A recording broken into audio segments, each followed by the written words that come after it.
Greetings once again, spacefaring adventurers. Duuz-Diz-Din back again with Eden Zero. In the last chapter, Shiki got. Lightning Law managed to catch Shiki off guard, piercing him through the heart. And though Rebecca managed to arrive on the scene, it was much too late.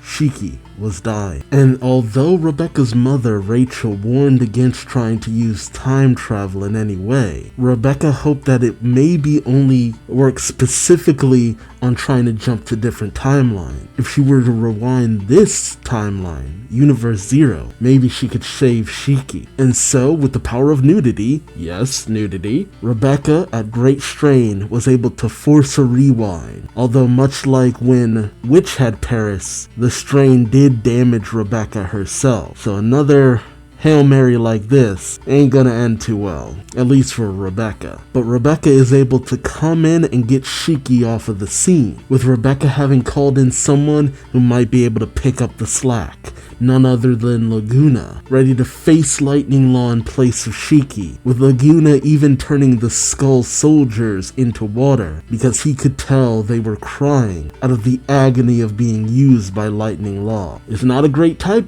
matchup, but I'm ready to see Laguna throw down, and maybe we'll get an overdrive activation as well. Join me as I find out, won't you? Alright, a nice picture of Laguna during the winter time, starting to get a bit nippy out, although depending on where you are, it's been pretty nippy for a while now. Alright, Eden Zero, chapter 263, Luna. Luna? Luna? That's not the name of Laguna's mom, is it? Or is that another nickname for Laguna? I wonder. Alright, we pick up with the face-off of Laguna versus Lightning Law. Lightning Law is shocked at the sight that he saw, saying, "You turned my robots into water?" And with Laguna's ether gear activated and anger filling his eyes, Laguna says, "Don't worry, I'm turning you into water next. A filthy puddle of mud." Laguna causes the water to surge forward towards Lightning Law, but Lightning Law is undeterred, saying, "You think a little thing like water can break through my armor?" He says, smiling in the face of the attack. Suddenly, lightning surges through Laguna's attack towards him, which catches Laguna off guard. Oof! As Laguna is brutally zapped by Lightning Law's attack. Like I said, it's not a good type matchup. Oof. Laguna cries out in pain as Lightning Law gleefully says, "My power is electricity." I mean, it's in the name after all. Jeez. And as Lightning Law says, "Your power is hopelessly weak against me." And he just continues to electrocute Laguna. Just continuously. God. Ooh, but Laguna powers through it, and he once again uses his ether gear, saying, "I could say the same to you." Suddenly pain rips through Lightning Law's body, taking him off guard. Laguna tells him, "Water makes bots like you short circuit." And though he's taken off guard, Lightning Law tells him, "But it also conducts electricity, which will fry you." I mean, yeah, this is all around. They might end up taking each other off the friggin' board, because, like, it's kind of a stalemate. The two of them smile in the face of each other's attack. Laguna saying, "So it's a game to see who lasts longest. Kind of pathetic, don't you think?" Lightning Law says, "The human body can't possibly withstand this voltage. This is where you die." Oh, here it comes. I knew it. As Laguna continues to withstand Lightning Law's attack, he says, "I may be human, but if I get my ether past this critical point, then maybe I can adapt to the electricity, reconfigure my particles to be whatever I want. That's what it means to overdrive." I mean, I guess. Maybe a little bit. I don't really care about the explanation. I want to see Laguna's overdrive mode. Wait, what? That is not what I was expecting. That is not what I was expecting. That's his overdrive? New drip? Like literally. Oh, is that ice? Oh, yeah, he's emanating ice. And as Laguna starts to encase Lightning Law in ice, Lightning Law is taken off guard, saying, "What? Ice?" And he's suddenly imprisoned. Yeah, he now has ice make magic. Laguna then uses Ice Brand, bringing out a ice sword, and he shoves it right through Lightning Law's torso. Jeez. Laguna ain't playing around. Oh, Lightning Law also has heals. Oh, it's the battle of the heels. Oh, but suddenly, Laguna coughs up blood as Lightning Law attacks. He says, this fantasy of coexistence between androids and humans is coming to an end. That's exactly why we have joined forces with Void. Shiki will make that fantasy a reality. Oh no, Laguna says Shiki will make that fantasy a reality. And Lightning Law says no human has that kind of power. Laguna tells him he does. He's already made the fantasy a reality.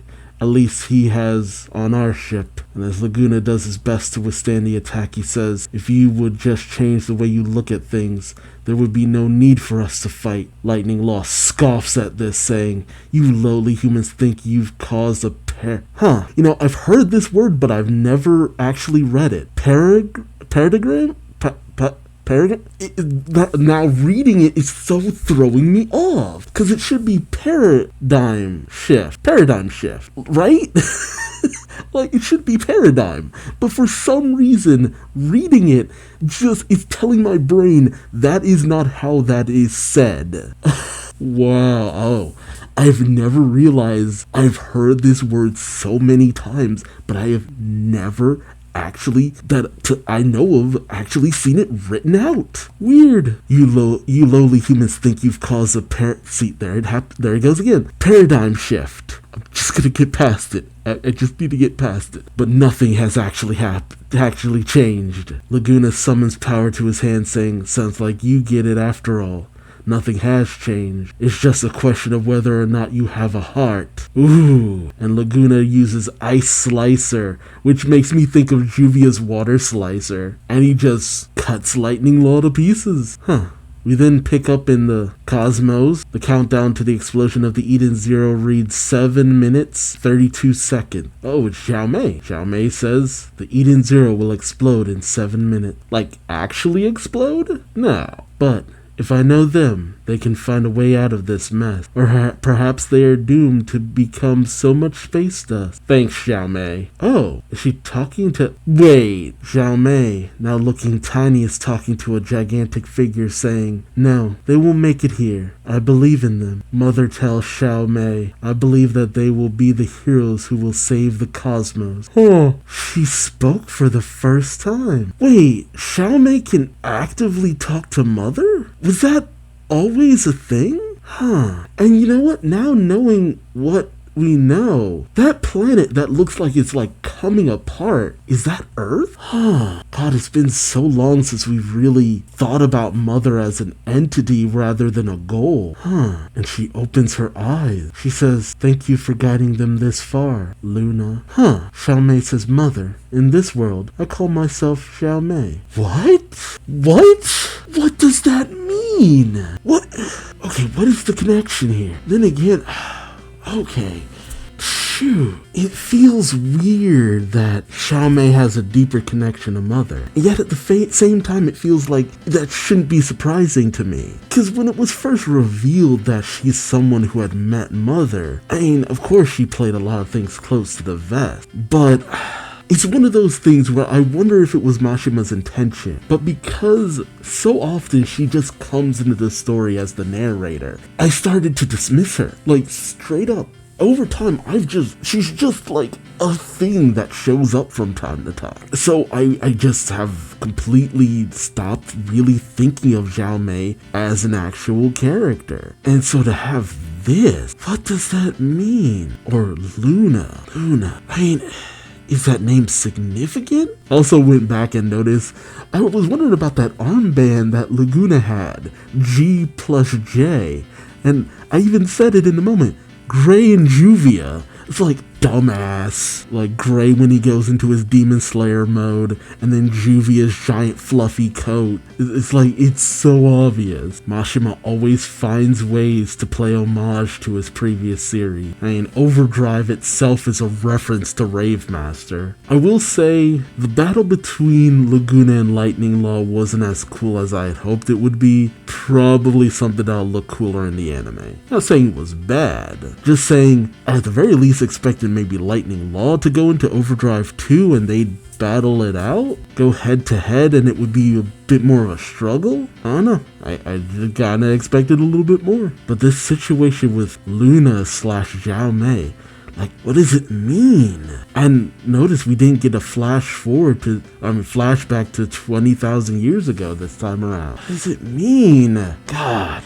Mashima's just gonna dump all the information out on us at the last second. I will admit, he's gonna make going through this series like, oh, that's what that meant kind of situation. But let me know your thoughts and theories in the comment section below. Like, comment, subscribe if you enjoyed the ride. And until next time, I've been Duuz-Diz-Din. Thanks so much for watching, and I hope to see you in the next one.